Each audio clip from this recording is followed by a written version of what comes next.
Oke, assalamualaikum warahmatullahi wabarakatuh. Kembali lagi bersama saya di channel Adam Madifa. Di video kali ini kita akan melanjutkan kembali proyek aplikasi presensi berbasis GPS dan foto selfie.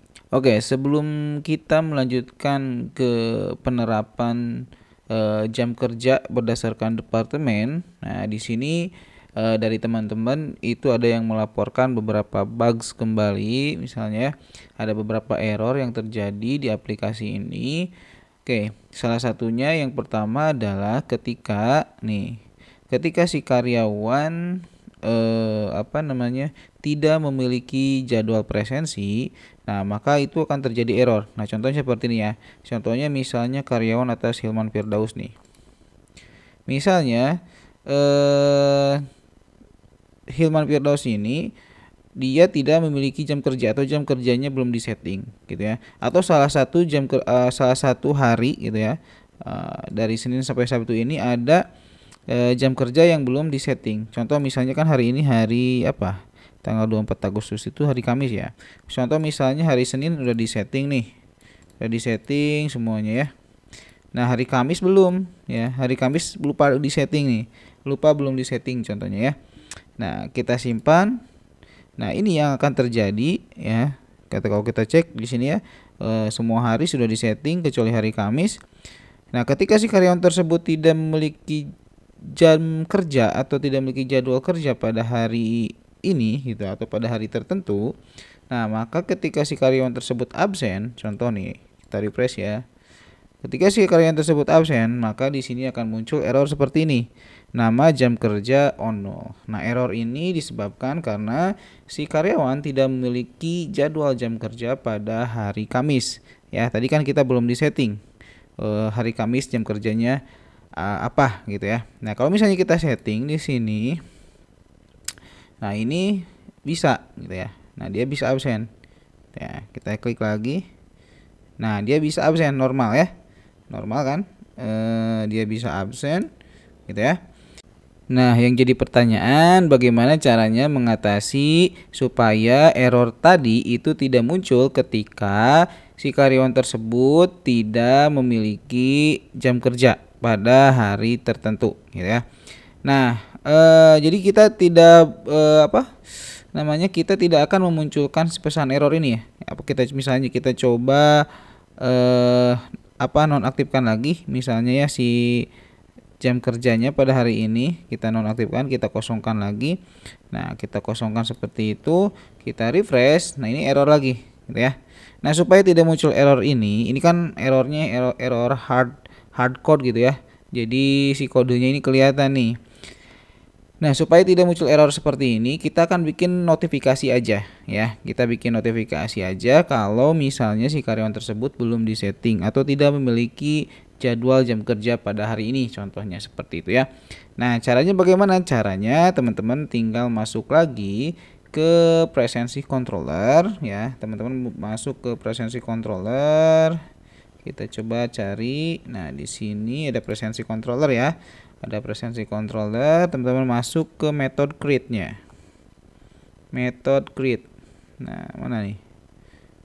Ini ya, method create ya.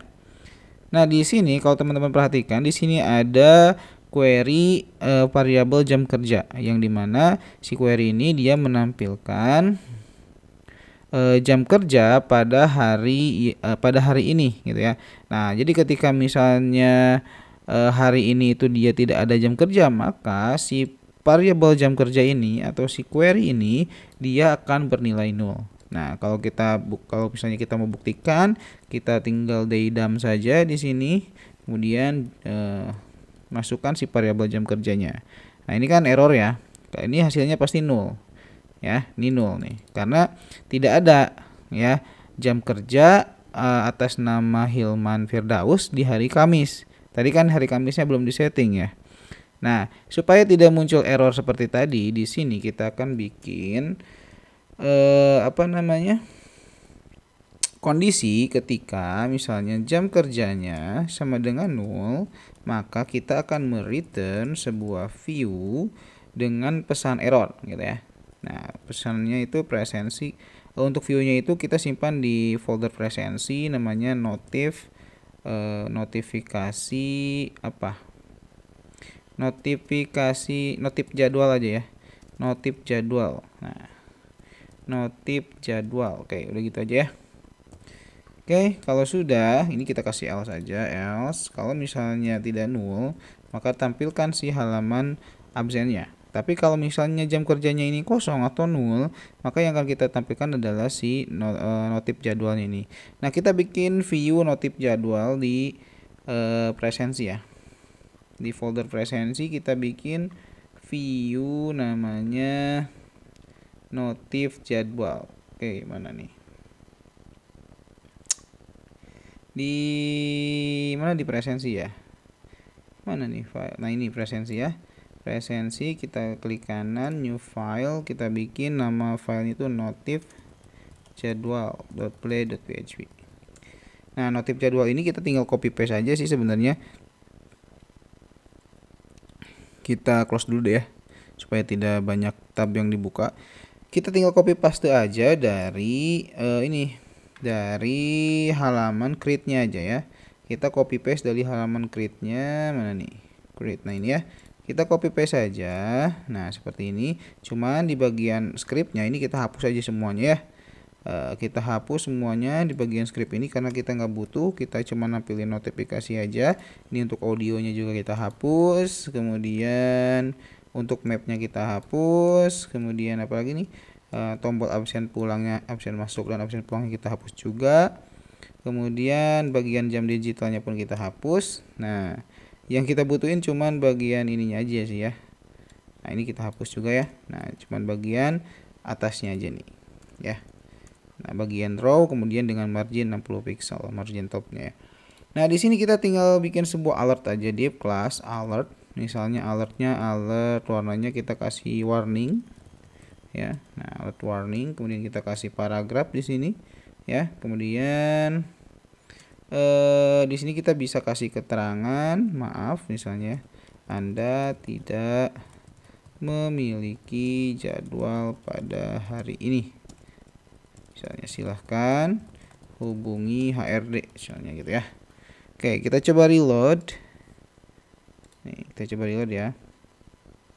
Nah, sekarang yang muncul itu bukan error yang tadi ya, bukan error yang kodenya muncul gitu ya. Nah, yang muncul itu sekarang adalah notifikasi berupa pesan ya. Maaf, Anda tidak memiliki jadwal pada hari ini, silakan hubungi HRD. Seperti itu ya. Nah, itu jadi cara mengatasi supaya tidak terjadi error ketika si karyawan tersebut belum di-set jadwal kerjanya. Oke ya. Nah, kemudian satu lagi ada bugs yang ditemukan oleh teman-teman semua. Itu ketika misalnya hari Minggu. Nah, ketika misalnya ada absen pada hari Minggu gitu ya. Nah, ini kan kalau misalnya kita lihat di settingan jam kerjanya itu, kita cuman setting sampai hari Sabtu ya. Kita cuman setting sampai hari Sabtu. Nah, supaya minggunya itu bisa gitu. Sebenarnya sih bisa aja sih kalau misalnya minggunya itu memang libur gitu ya. Nah, bisa aja nanti di setting di saat create-nya itu ketika nama harinya ini kan di sini nih. Kalau misalnya kita masuk ke presensi controller lagi deh. Nah ya, kalau misalnya si nama hari ini Minggu, maka tampilkan si notif jadwal ini misalnya gitu ya. Tapi misalnya kalau di perusahaan teman-teman semua itu ada yang jadwal misalnya masuknya itu hari Minggu gitu ya. Nah, maka kita tinggal buatkan saja satu hari lagi di sini hari Minggu gitu ya di bawah Sabtu ini. Nah, jadi ketika ini kita contoh dulu ya. Kita setting dulu harinya, kita keminggukan dulu ya. Kita masuk ke control panel dulu deh. Control panel ke date time ya, kita rubah nih supaya teman-teman tahu errornya seperti apa. Nah, minggu kan jadi sama aja sih, sama halnya seperti apa namanya error notif jadwal gitu ya, error notif jadwal. Jadi ketika dia hari Minggu, maka nanti secara otomatis karena si karena di sini kita tadi sudah setting ya, ketika jam kerjanya 0 maka yang muncul adalah notif jadwal gitu ya.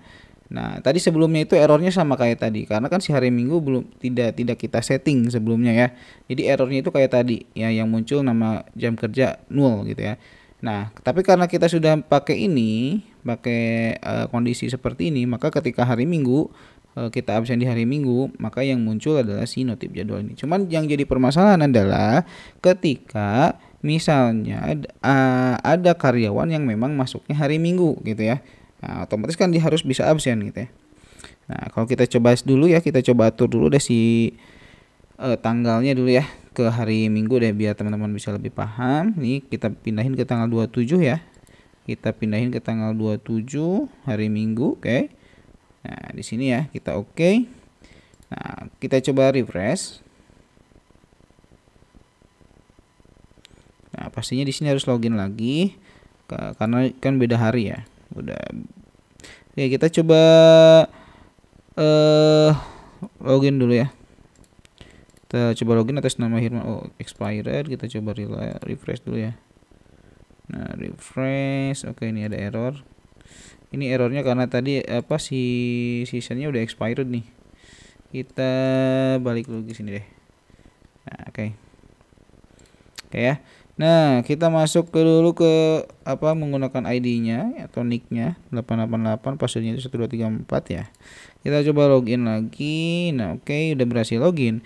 Nah, posisi sekarang kita itu ada di hari Minggu tanggal 27 Agustus ya. Anggaplah seperti. Nah, ini dia rubah lagi jadi di tanggal 24 Agustus karena settingan waktunya itu otomatis ya di sini ya. Di bagian yang otomatisnya kita nonaktifkan dulu deh di time.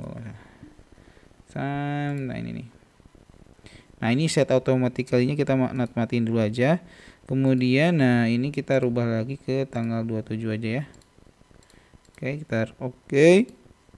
Ini pasti. Oke, kita refresh. Oke, udah ya. Sekarang ini posisinya ada di tanggal 27 nih. Kalau kita klik, nah, maka akan muncul maaf Anda tidak memiliki jadwal pada hari ini. Ya, karena hari ini adalah hari Minggu dan hari Minggu itu tidak disetting di jadwal atau di jadwal jam kerja karyawan gitu ya. Karena di sini tidak ada settingan jadwal jam kerja untuk hari Minggu.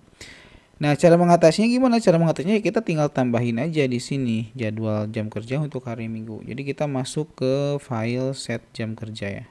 Ke file set jam kerja nih. Oke, kita masuk ke file set jam kerja. Itu ada di konfigurasi kalau nggak salah ya. Konfigurasi. Mana nih konfigurasinya nih? Konfigurasi. Udah, nah ini konfigurasi di sini ada set jam kerja.play.php. Nah, di bagian sini kita tinggal copy paste saja yang Sabtu. Ya. Kemudian kita rubah Sabtunya jadi Minggu. Kemudian value-nya pun kita rubah jadi Minggu. Kemudian untuk kode jam kerjanya biarkan saja seperti itu. Udah. Nah, kita tinggal refresh saja di bagian admin panelnya yang tadi ya. Nah, ini otomatis dia akan nambah menjadi kita login lagi ya. Kita coba login lagi sebentar. Ada gmail.com, passwordnya 1234. Oke, kita masuk di mana nih? Di konfigurasi jam kerja ya. Konfigurasi jam kerja. Ya di ini ya, di settingan karyawan nih. Karyawan, kemudian di Hilman Firdaus ya. Nah, sekarang di sini sudah ada. Oh, enggak. Belum ada ya minggunya ya. Oke, belum ada minggunya. Sebentar.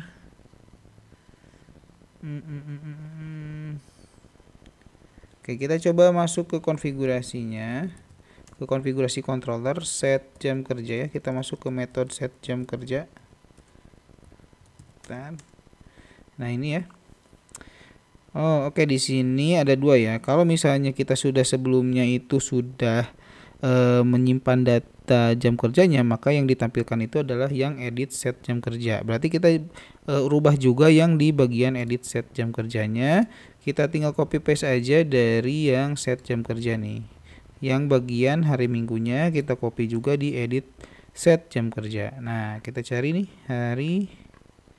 Oke, oh sebentar. Hari ya.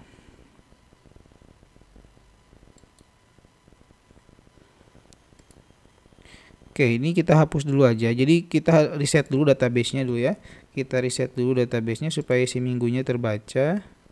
Kita masuk dulu ke database-nya. Oke, kita masuk ke localhost ya, presensi GPS, ke tabel. Kemudian di sini ada konfigurasi jam kerja. Nah, ini ya. Ini kita truncat dulu aja, truncat. Kita hapus. Oke. Kalau sudah, kita coba reload. Oke, kita coba reload. Nah, sekarang sudah ada hari minggunya. Ya, jadi untuk hari minggunya sekarang sudah bisa kita setting untuk jam kerjanya. Oke, kita coba setting aja. Seperti ini. Kita semua hari kita setting ya. Termasuk yang hari minggu ya kita setting. Gitu ya. Termasuk yang hari minggu kita setting untuk jadwal jam kerjanya. Kita simpan. Nah, maka ketika si karyawan Hilman Firdaus ini ingin melakukan absen di hari Minggu, ya kita coba klik lagi. Nah, oke, kita coba login dulu ya. Login dulu 1 2 3 4. Oke. Nah, misalnya kan hari Minggu nih. Tadi kan sudah kita setting ya untuk jam kerjanya. Untuk jam kerjanya sudah kita setting untuk jam kerja hari Minggu. Jadi ketika si Hilman Firdaus ini absen, kita klik. Yang tadinya error sekarang bisa absen gitu ya. Sekarang bisa absen kenapa? Karena tadi untuk jadwal jam kerja minggunya sudah kita setting gitu. Oke. Oke, nah jadi masih ada satu lagi nih teman-teman ya, error bugs yang ditemukan oleh teman-teman semua, yaitu di upload foto profile katanya ya. Di upload foto profile ini katanya di sini itu tidak ada validasinya. Jadi kita misalnya mau upload mau upload file misalnya dokumen, ini bisa ya. Misalnya mana ya, ada yang dokumen gak nih, mana ya, ada dokumen gak, dokumen nih, file dokumen. Ada ya, nggak ada file dokumen ya. Excel, nah ini nih ada Excel nih, data santri. Oke, kita all file aja nih ya. Nah ini misalnya kalau kita coba ya upload file, bisa nggak ya? Katanya sih bisa, kata yang ini ya. Nah ini bisa diupdate ya. Jadi nah ini kan gambarnya jadi nggak jalan ya, karena si dokumen yang tadi di upload itu adalah file Excel, bukan file gambar. Nah kita pengennya itu yang di upload itu adalah benar-benar harus file gambar, dan misalnya ukurannya gambarnya itu nggak boleh lebih dari berapa ya, boleh lebih dari 1 MB misalnya, seperti itu ya. Nah itu caranya itu teman-teman masuk ke sini nih, berarti profile ya, ini ada di menu profile, edit profile. Berarti edit profile itu ada di mana ya,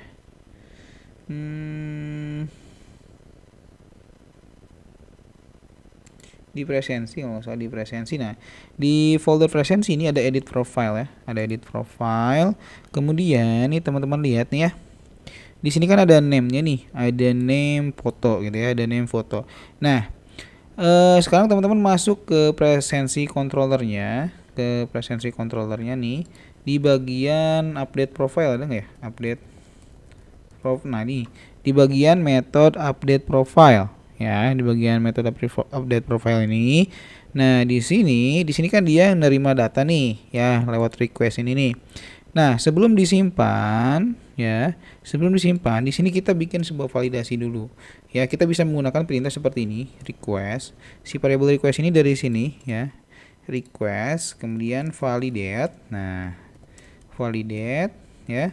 Nah kemudian apa yang akan divalidasikan, misalnya fotonya ya, sebenarnya kita bisa membuat validasi form, semua jenis form ya, mau input text, select box, itu tinggal nanti di sini kita tinggal tuliskan si bagian name-nya nih. Di sini kan setiap form itu ada name-nya nih, ada foto, ada password gitu ya. Nah misalnya kita pengen ngevalidasi si foto, berarti di sini di bagian presensi controllernya kita tinggal masukin foto seperti ini. Kemudian kalau nggak salah gini nulisnya nih ya, sama dengan seperti ini, sama dengan panah gitu ya, sama dengan kurung besar gitu ya, tanda lebih besar dari gitu ya. Di sini misalnya si foto itu harus diisi misalnya ya. Nah, kalau misalnya harus diisi, ini kita tinggal tambahin required di sini ya. Required kalau nggak salah. Nah, seperti ini ya. Required ini kalau nggak salah seperti ini. Kita coba cek dulu deh ya. Kita coba cek dulu. Nah, kalau misalnya nah untuk menampilkan pesan errornya ya, untuk menampilkan pesan errornya di bagian si edit profile-nya, edit profile.php-nya. Nah, misalnya kita simpan pesan errornya di atas aja lah ya, di sini nih. Ya, di sini aja. Sebenarnya kan biasanya ada di bawah si formnya ya, di bawah si formnya. Cuma nanti itu harus pakai CSS lagi supaya si posisinya pas lagi. Itu mungkin butuh waktu lagi. Bisa teman-teman explore sendirilah nanti ya. Nah, kita pesan errornya kita simpan di atas aja, sama seperti halnya ketika ada error atau datanya berhasil disimpan.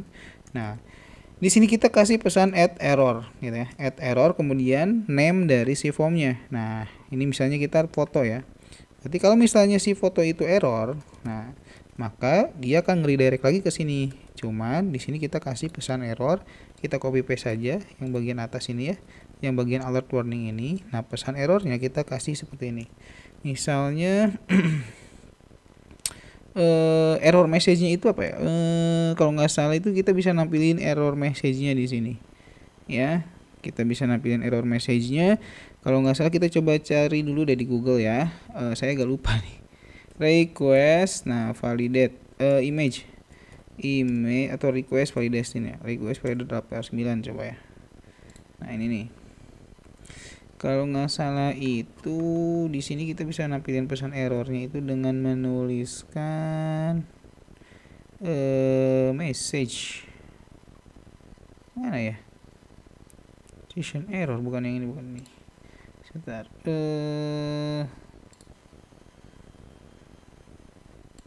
Bentar ya, kita coba. Saya agak lupa nih kodenya nih. Oke, nah ininya kan bener ya. Required. Nah, di bagian formnya itu add error, kalau saya add error.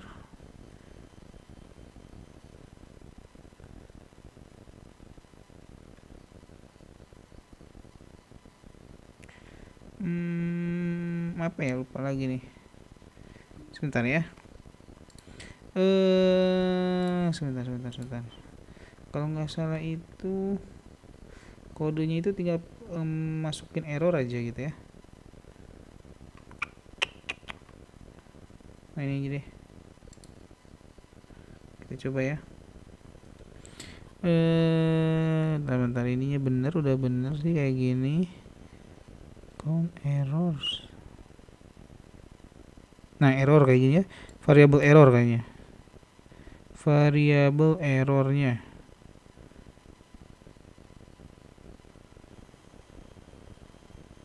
Oke, kita tinggal tulis aja variable errornya. Kita coba ya, variable error. Bisa nggak ya? Kita coba reload deh. Kita coba reload dulu. Kita coba upload file misalnya ya. Kita coba upload file di sini, mana nih? Upload file. Upload filenya misalnya kosongin deh. Ya.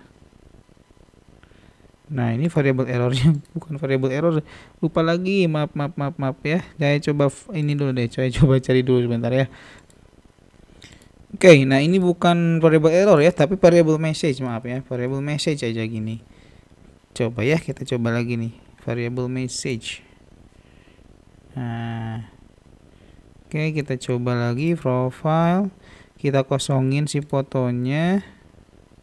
Nah, ini kan muncul ya, the photo field is required. Jadi muncul nih ya si pesan errornya. Kalau si foto itu harus diisi gitu ya. Fotonya harus diisi. Oke, nah di sini kita bisa tambahin lagi validasi selain required. Kalau required itu jadi si file fotonya itu wajib diisi. Nah, kita tambahin lagi supaya yang bisa diupload itu cuman image gitu ya, cuman image atau cuman image dengan format ini, misalnya format format filenya itu PNG dan JPG gitu ya, PNG dan JPG. Jadi teman-teman bisa tambahkan seperti ini ya, pakai apa nih, tanda seperti ini nih, tanda yang garis gini ya, yang posisinya itu di bawah backspace kalau nggak salah. Kemudian di sini kita tambahin image. Jadi file yang bisa diupload itu adalah berbentuk gambar, kemudian dengan tipe filenya itu PNG dan JPG. Nah, sekarang kita coba upload misalnya dengan format, atau kita coba upload file selain dokumen misalnya ya. Selain gambar misalnya ya. Contoh misalnya tadi ya, ada Excel di sini, kita coba masukin, kita update. Nah, di sini muncul pesannya the photo must be an image. Berarti si foto ini harus diisi dengan image gitu ya, tidak bisa dengan file lain. Atau misalnya kita coba misalnya coba di sini deh, kita coba di sini format filenya cuman PNG aja, misalnya cuman PNG aja. Jadi yang JPG nggak bisa contohnya ya. Nah, ini kita coba refresh dulu. Nah, kita coba ya. Kita coba misalnya ganti fixture misalnya, ini fixturenya JPG kan. Nah, kalau misalnya teman-teman update, tadi kan si di validasinya itu dia cuma bisa masukin format file PNG aja. Nah, kalau kita masukin JPG, maka yang muncul pesan errornya adalah the photo must be a file of tipe PNG. Jadi nggak bisa JPG-nya, nggak bisa gitu ya. Nah, jadi di sini kita bisa tambahin lagi JPG, ataupun misalnya teman-teman mau masukin format file gambar apa aja yang bisa di-upload di sini gitu ya. Kemudian teman-teman juga bisa masukin, mau validasi ukuran si gambarnya. Ya, misalnya di sini kita tambahin max, misalnya maxnya itu kan 1024 itu 1 MB ya. Misalnya 500 kilobyte aja, atau ya 500 kilobyte contoh. Nah, kalau misalnya teman-teman upload lebih dari 500 kilobyte, maka dia akan nanti juga akan muncul pesan errornya gitu ya. Contoh misalnya kita upload lagi nih. Ini berapa nih? Ini 700 kilobyte ya. Ini 700 kilobyte nih. Tadi kan batasnya itu 500 kilobyte ya. Kita coba update lagi. Nah, di sini muncul lagi pesan errornya, the photo must not be greater than 500 kilobyte gitu ya. Nah, jadi teman-teman harus masukin fotonya, gambarnya itu harus minimal 500 kilobyte. Jadi untuk mengantisipasi supaya gambar yang diupload itu tidak, nantinya itu tidak apa ya, space-nya itu tidak memenuhi space hard disk yang ada di server gitu ya, supaya si hard disk di server itu nggak cepat penuh gitu ya, si kapasitasnya agak cepat habis gitu. Jadi bisa diakali dengan membatasi batas maksimal upload gambarnya gitu ya. Nah, contoh misalnya kita upload yang 500 kilobyte, ada nggak nih? Ini 1 MB. Oh, ini 1 MB ya nih ya. Nah, ini coba nih. Nah, ini 48 kilobyte ya. Ini 48 kilobyte, kita coba update aja. Nah, ini berhasil diupdate nih, dan sekarang si fotonya harusnya berubah. Nah, oke ya, seperti itu ya. Jadi cara mengatasi beberapa bugs yang sudah ditemukan oleh teman-teman semua. Jadi silakan kalau misalnya teman-teman nemuin bugs lagi di aplikasi ini, silakan untuk diinfokan ya, bisa di DM ataupun bisa di langsung di komen aja gitu ya. Nanti coba kita buatkan tutorialnya untuk mengatasi bugs-bugs tersebut supaya teman-teman juga paham ya, dan menambah wawasan teman-teman semua dalam menangani error yang terjadi ketika proses pembuatan aplikasi gitu ya. Oke, itu saja mungkin yang bisa saya share pada video kali ini. Terima kasih, thank you for watching. Assalamualaikum warahmatullahi wabarakatuh.